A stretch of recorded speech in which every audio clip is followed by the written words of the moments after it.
Bismillahirrahmanirrahim. Ehtiyacı olanlara əl tutmağa həvəsləndirərkən Ali əleyhissalam buyurmuşdur. Allahın bəzi bəndələri var ki, o digər bəndələrinin xeyri üçün onlara nemətlər ayırır.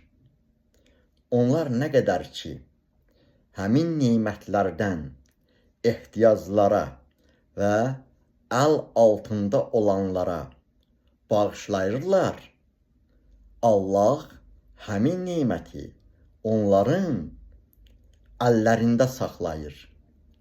Həmin nemətləri əsirgəndə isə, heç kəsə bir şey verməyəndə isə onları onlardan alıb başqalarına havalə edir ki, möhtacların yolunda sərf etsinlər. Allah bizləri də səxavətli olan qullarından qərar versin inşallah.